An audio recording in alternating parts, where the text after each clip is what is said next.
नमस्कार साथियों, मैं हूं आपका होस्ट कुलदीप सिंह पुनिया।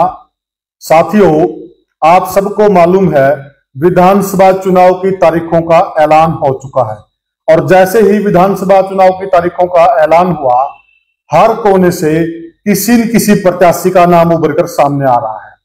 कांग्रेस पार्टी ने तो जिन लोगों ने टिकट के लिए फार्म भरा है, आवेदन किया है, उनकी एक लिस्ट जारी कर दी और उस लिस्ट में लगभग सभी एरिया से नाम आ रहे हैं, लेकिन एक क्षेत्र ऐसा बच गया था जहां से कोई नाम सुनाई नहीं दे रहा था।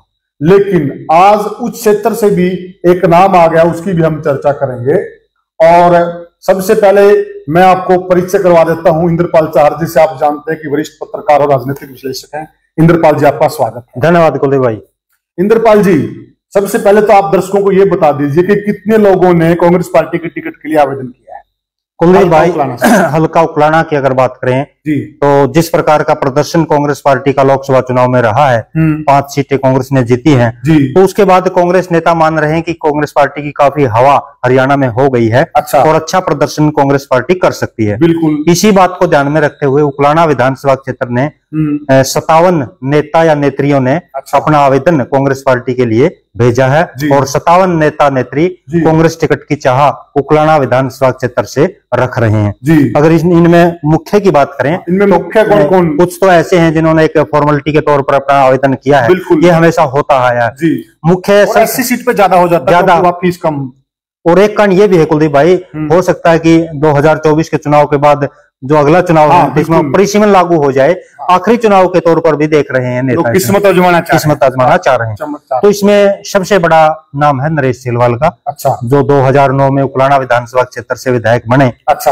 और 2014 में भी वो कांग्रेस पार्टी की टिकट पर लड़े, लेकिन हार गए। अच्छा। और आश्चर्यजनक रूप से 2019 में कांग्रेस पार्टी ने उनकी टिकट काट दी। अच्छा। आजाद प्रत्याशी के तौर पर उन्होंने चुनाव लड़ा। अच्छा। तो बड़ा नाम, तो सबसे बड़ा नाम है वो है नरेश सेलवाल का। इसके बाद आता है नरेश सेलवाल का नाम बड़ा, ये ऐसे ही नहीं दर्शकों, क्योंकि आप भी जानते हैं कि नरेश सेलवाल जी जब से हरियाणा के अंदर पिछले चुनाव खत्म हुए थे विधानसभा के, तो उसी वक्त से वह बंदा फील्ड में लोगों से मिलजुल रहा है और कार्य कर रहा है। मैं सही कर रहा हूं इंद्रपाल? बिल्कुल बिल्कुल। वो बिल्कुल नहीं रुका है, तो वो बड़ा नाम है और बड़ा नाम वो जनता में लोकप्रियता की वजह से है जी। अगला बड़ा नाम किसका? कुलदीप भाई, अगला बड़ा नाम है ब्रजलाल बैबलपुरिया जी।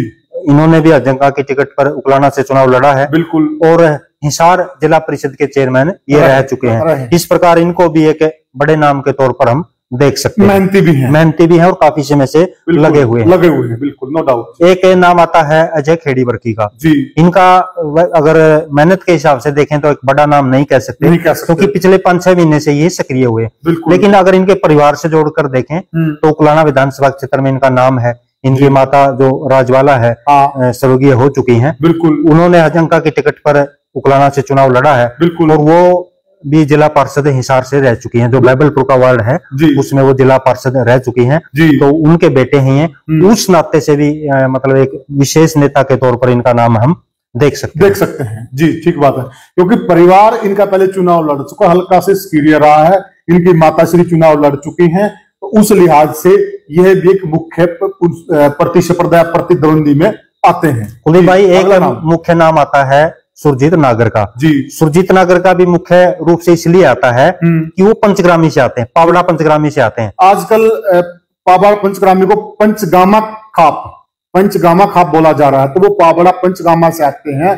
तो खाप का इस बार बड़ा रोल है, उस पर हम बताएंगे क्या रोल रहने वाला। बड़ा रोल रहने वाला इन चुनाव में खाप का जी। इंद्रपाल जी, अगला नाम आता है बिरादरी के हिसाब से एक बड़ा नाम कह सकते हैं गोपीराम नलवा का। गोपीराम का इसलिए आता है क्योंकि पिछले कुछ समय से जो ओड बिरादरी है पूरे हरियाणा की वो कैथल में दीपक बावरिया से भी मिल चुकी है। और आज पूरी ओड बिरादरी के जो नेता हैं पूरे हरियाणा के, उन्होंने प्रदेश के पूर्व मुख्यमंत्री चौधरी भूपेंद्र सिंह हुड्डा से मुलाकात की है। और दोनों नेताओं से उन्होंने सिर्फ एक मांग रखी है कि पूरे हरियाणा में ओड बिरादरी के किसी एक नेता को किसी भी हल्के में टिकट दे दी जाए, क्योंकि शायद एक रतिया को छोड़कर कांग्रेस ने शायद अभी तक किसी हल्के में ओड को टिकट नहीं दी है। तो इनकी मुख्य मांग है। और अगर ओड बिरादरी में टिकट आती है तो हो सकता है कि गैबीपुर से जो गोपीराम नलवा है उनकी लॉटरी निकल जाए, क्योंकि गोपीराम नलवा काफी शुरू से ही देखिए एक लोकसभा क्षेत्र का जो सांसद होता है, हाँ। उसका अपने लोकसभा क्षेत्र में टिकट वितरण में बहुत बड़ा योगदान होता है। और गोपीराम नलवा शुरू से लेकर 20-25 साल से लेकर अब तक जेपी के काफी नजदीकी रहे हैं। जितने भी चुनाव हुए हैं तन मन धन से गोपीराम नलवा ने मेहनत की है। तो गोपीराम नलवा का अगर नाम आया तो इस पे आएगा। अगर ओड को एक टिकट दी जाती है, अगर वो उकलाना से आते हैं तो मतलब जयप्रकाश जेपी अच्छे तरीके से उनकी पैरवी कर सकते हैं। देखिए, इसमें कोई दो राय नहीं कि वो जयप्रकाश के तगड़े भगत कह लीजिए, वर्कर कह लीजिए। जब से जयप्रकाश जी राजनीति में सक्रिय है इस क्षेत्र में, तभी से गोपीराम नलवा जी भी उनके साथ लगे हुए हैं और हक भी बनता है इस प्रकार के वर्कर के लिए नेता को पैरवी करनी भी चाहिए इंद्रपाल जी। और गैबीपुर से ही एक नाम आता है सदन गैबीपुर का जी। ये भी काफी समय से कुमारी सैलजा के साथ जुड़े हुए हैं जी। और ये भी जिला पार्षद रह चुके हैं। और हिसार जिले की अगर हम बात करें, गैबीपुर से एक नाम और भी आता है इंद्रपाल जी, गैबीपुर से भूप सिंह ओड का भी आता है और वो भी लगे हुए मेहनत कर रहे हैं और वो उस मीटिंग में भी थे और वो दिल्ली भी आज गए हुए हैं। कुलदीप जी, भूप सिंह ओड मतलब अपने आप को गैबीपुर का भांजा बताते हैं, लेकिन उनका जो पैतृक गांव हो वो नलवा विधानसभा क्षेत्र में आता है। ये अपने आप को गैबीपुर का भांजा बताते हैं। और उनकी जो माता जी थी, उनकी दूसरी माता जी थी, उनका निवास स्थान भी है गैबीपुर में। सदन गैबीपुर की हम बात करें तो वो जिला पार्षद रहे हैं। और हिसार की राजनीति में जितने भी विधानसभा क्षेत्र हैं, जिला पार्षदों को टिकट वितरण में विशेष महत्व दिया जाता है। वो चाहे नरेश की बात करें तो उनकी धर्मपत्नी जिला पार्षद थी, राजवाला खेड़ी बरकी जिला पार्षद थी, रणवीर गंगवा वो जिला पार्षद हैं। तो जिला पार्षद का एक मतलब टिकट वितरण की एक सीढ़ी बन जाता है। तो जो सदन गैबीपुर है वो जिला पार्षद रहे हैं।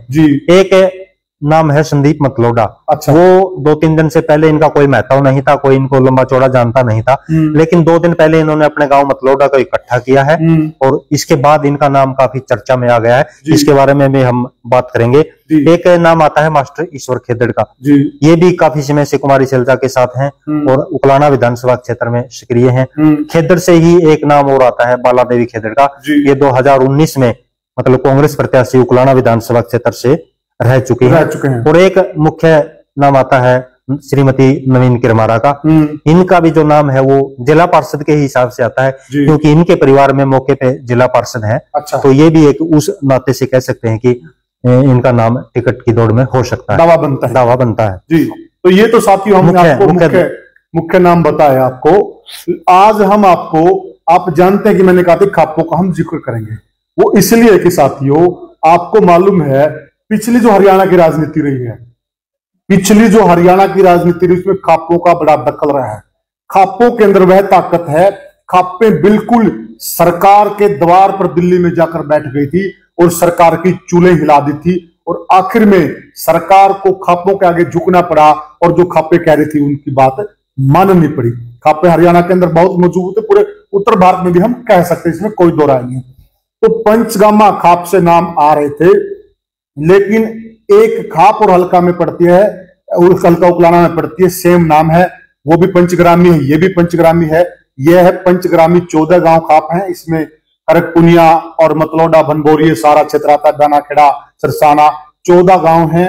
14 गांव की खाप है, इसमें से अधिकतर गांव हल्का उकलाना में आते हैं इंद्रपाल जी।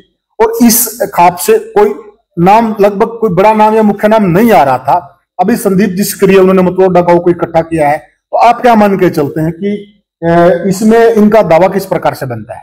कुलदीप जी, 2 दिन पहले ही इन्होंने अपने गांव को इकट्ठा किया है और गांव के सामने अपनी डिमांड रखी है। जैसी डिमांड पाबड़ा पंचग्रामी में सुरजीत नागर ने रखी थी, अच्छा। वही डिमांड इन्होंने पहले मतलोडा गांव में रखी है। अच्छा। और मतलोडा गांव ने इनको पूरा तन मन धन से समर्थन का दावा किया है, वादा किया है।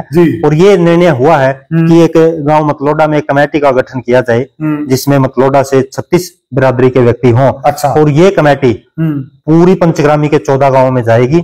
सब जो मुख्य आदमी हैं, मौके के सरपंच, पुराने सरपंच, नंबरदार या जो सामाजिक आदमी हैं, उनसे मिलेगी और उनके सामने जो गांव मतलोडा का या संदीप मतलोडा का जो प्रपोजल है वो रखेगी। इसके बाद क्या निर्णय होता है वो बाद में देखा जाएगा। और इस बात पर भी अगले 5 या 7 दिन में पूरे उकलाना विधानसभा क्षेत्र के जो नेता हैं उनकी नजरें रहेंगी। अच्छा। नजरें इसलिए रहेंगी क्योंकि जो पाबड़ा पंचग्रामी है उसमें केवल 5 गांव हैं और जो अपनी पंचग्रामी है ये इसमें गांव 14 हैं, इसमें से 2 गांव दूसरे हलकों में है, उदयपुर उचाना विधानसभा क्षेत्र में है और कापड़ो नारनौंद विधानसभा क्षेत्र में। इसके जो 12 गांव हैं वो उकलाना विधानसभा क्षेत्र में आते हैं। और राजनीतिक तौर पर अगर 12 गांव इकट्ठे हो जाएं एक प्रत्याशी के साथ तो उसकी जो बात है या उसका जो राजनीतिक कद है वो काफी बढ़ जाता है।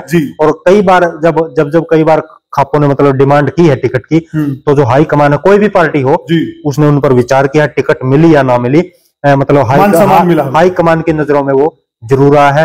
और यही काम संदीप मतलोडा ने किया है। अगले 5 या 7 दिनों में पंचग्रामी क्या डिसीजन लेती है, अगर संदीप मतलोडा जब पंचग्रामी इकट्ठी होगी, अगर अच्छी गैदरिंग और मुख्य व्यक्तियों को वहां लाने में कामयाब रहे तो ये मैसेज कांग्रेस हाईकमान तक, दीपक बावरिया तक, कुमारी शैलजा तक और केंद्रीय नेतृत्व तक जा सकता है। क्योंकि आज सोशल मीडिया का जो जमाना है वो एक गांव में चली बात 12 गांवों में चली बात सोशल मीडिया के माध्यम से बहुत जल्दी जाती है, अमेरिका तक पहुंच जाती है। इसका फायदा संदीप मतलोडा कितना उठा पाते हैं ये उन पर डिपेंड करेगा। बात की आपने कि वो कितने मजबूत पड़ते हैं।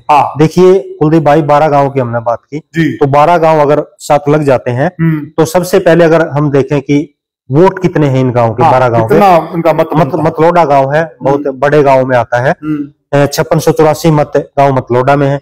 मतलोडा से निकला ही गांव है सरेड़ा, मतलोडा से एक बुजुर्ग बुद्धाराम पुनिया ने मतलब सरेड़ा गांव में जाकर आबाद हुए थे, तो इसके साथ का ही ये गांव है। तो सरेड़ा में मत है 2382, मतलोडा के बिल्कुल साथ लगता गांव है बनभोरी, बनभोरी में मत है 3433, छान गांव में मत है 1948, गांव संदलाना में लगभग मत है 3000, चौथा गांव में लगभग मत है 1427, बाडा गांव में 798, पिनारी में 3508, सिरसाना में 1350, ज्ञानपुरा में 1350, खड़गपुनिया बहुत बड़ा गांव आ गया मतलोडा के मुकाबले का, 5683 मत है। और जो आपका पैतृक गांव है डानाखेड़ा, ये भी इसी पंचग्रामी में आ गया। दादा भौजा थे, वो आए थे गांव खड़गपुनिया से, 3149 मत इसमें है। और जो मेरा खुद का पैतृक गांव है संदलाना, वो भी इसमें आता है। तो ये 12 गांव है जो पंचग्रामी के हैं, 14 गांव के, इनमें कुल मत बैठते हैं 33,712।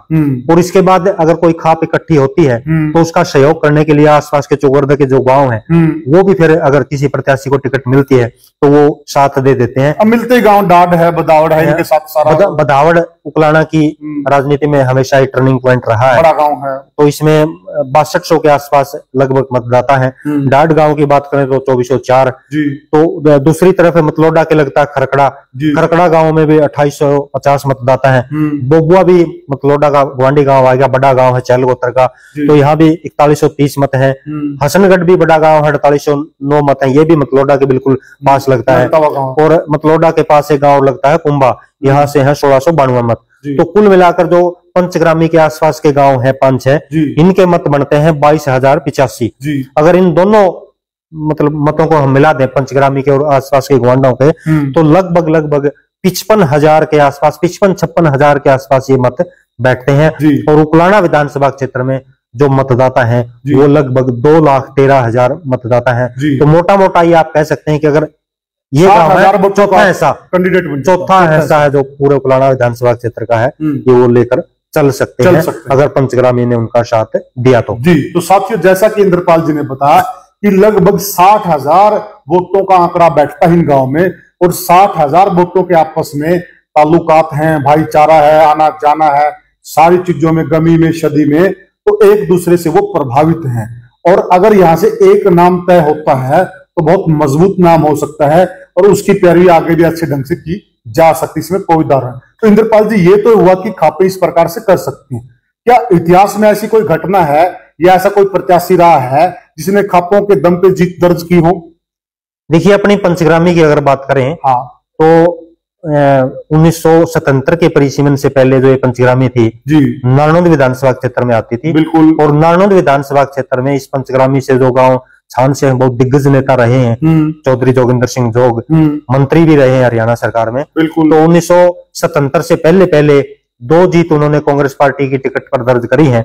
और आज तक का नारनौंद विधानसभा क्षेत्र का ये रिकॉर्ड भी रहा है कि जब परिसीमन के बाद ये पंचग्रामी नारनूंद से टूटकर बरवाड़ा विधानसभा क्षेत्र में लग गई, तो जोगिंदर सिंह जोग के बाद आज तक नारनूंद विधानसभा क्षेत्र में कोई भी कांग्रेस प्रत्याशी जीत दर्ज नहीं कर पाया है। तो इसका सबसे बड़ा कारण ये भी हो सकता है कि जो पंचग्रामी थी वो नारनूंद से टूटकर बरवाड़ा विधानसभा क्षेत्र में आ गई, और जब बरवाड़ा विधानसभा क्षेत्र में आ गई तो इसी पंचग्रामी के दम पर जोगिंदर सिंह जोग ने 1991 में बरवाड़ा विधानसभा क्षेत्र से जीत दर्ज करी, और चौधरी भजनलाल की सरकार में वो जेल मंत्री भी रहे। तो ये दो जोगिंदर सिंह जोग की जीत ही हम मान सकते हैं कि पंचग्रामी के दम पर थी। जी, तो साथियों आज हमने बताया कि संदीप मतलोडा का जो दावा है वो पंचग्रामी के बलबूते पे बनता है, और आगामी दिनों में पंचग्रामी खाप इकट्ठा होगी, और पंचग्रामी खाप इकट्ठा होकर कोई बड़ा निर्णय लेगी, और वो क्या निर्णय होगा, किस प्रकार का निर्णय होगा, और उसका असर इस राजनीतिक क्षेत्र पर किस प्रकार से पड़ने वाला,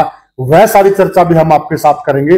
आपको ये हमारी चर्चा कैसी लगी हमें कमेंट सेक्शन में जरूर बताइएगा, और वीडियो को ज्यादा से ज्यादा शेयर कीजिएगा दोस्तों, आपका प्यार हमें मिलना चाहिए साथियों, और चैनल को फॉलो कीजिएगा। तो साथियों फिर हम कोई चर्चा करेंगे, किसी कैंडिडेट की चर्चा करेंगे, किसी क्षेत्र की चर्चा करेंगे, और आपके साथ हम अवश्य जुड़ेंगे। तब तक के लिए साथियों राम राम।